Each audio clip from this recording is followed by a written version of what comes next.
بسم الله الرحمن الرحيم. اللهم صل وسلم وزد وبارك على سيدنا ومولانا محمد وعلى اله وصحبه وسلم. ازيكم يا حلوين؟ عاملين ايه؟ يا رب جميعا تكونوا بخير. صباح الروقان، صباح الفوقان، صباح النشاط والنسكافيه الكلاسيك. النهارده ان شاء الله هنتعلم مع بعض ازاي نعمل الرغوه اللي بنشوفها في الكافيهات وبتبقى عاجبانا جدا. وممكن نروح لاماكن معينه بعينها علشان الرغوه دي وازاي هم بيعرفوا يظبطوها.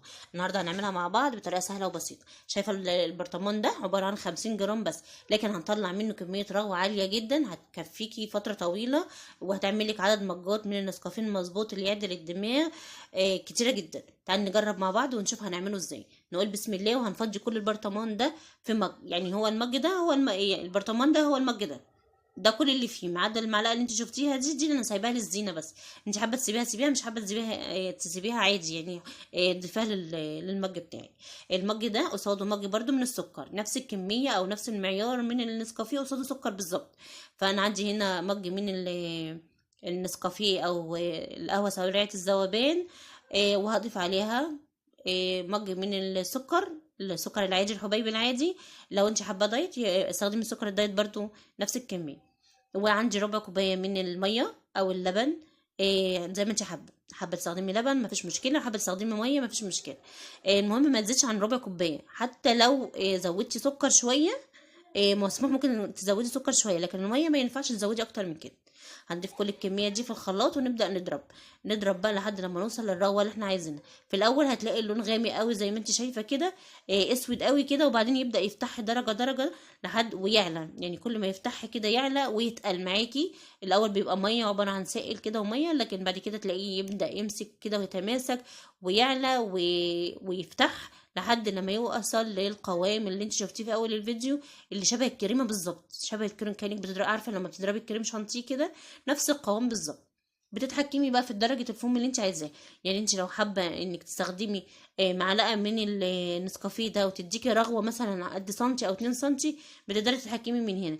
لكن كل ما تضربي اكتر كل ما اللون بيعلى اكتر، كل ما بتفصلش منك، كل ما بتقعد معاكي في الرغوه في المج فتره طويله لحد ما تخلصي المج كده مليان رغوه كده، حاجه كده حلوه شبه اللي بتشوفها في الكافيهات.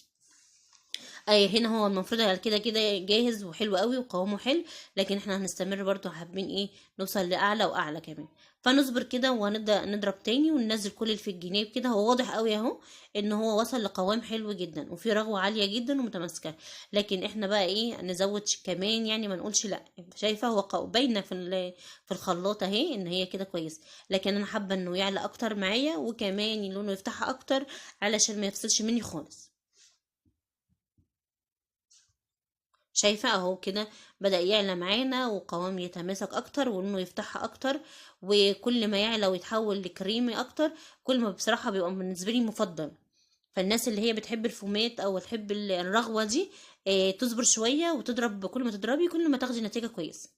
طب هنحتفظ بيه ازاي بقى؟ انا ما عملناه. ممكن نحتفظ بيه في مجات في برطمانات من الازاز وتتشال في الفريزر، او علبة محكمة الغلق. اهم حاجة ان هو يكون محكم الغلق ويتقفل كويس جدا عشان ما يمتصش اي روائح منك في الفريزر او في المكان اللي انت محتفظه فيه يعني. المفروض كده كمان ان هو جاهز. بتاخدي معلقه واحده وبتغلي اللبن بتاعك او الميه بتاعتك وتنزلي بيهم في المج بتاعك، وخلاص كده تبقى سهله. كده خلاص انت جاهزه. معلقه كده كفايه قوي زي ما انت شايفاها دي للمج بتاعك، حلو جدا. اغلي اللبن وهي خلاص كده في السكر بتاعه وجاهزه جدا للتقديم. ما تنسيش يا قمر تعملي لايك وسبسكرايب وتفعلي زر الجرس. بحبكم جدا في الله، والسلام عليكم.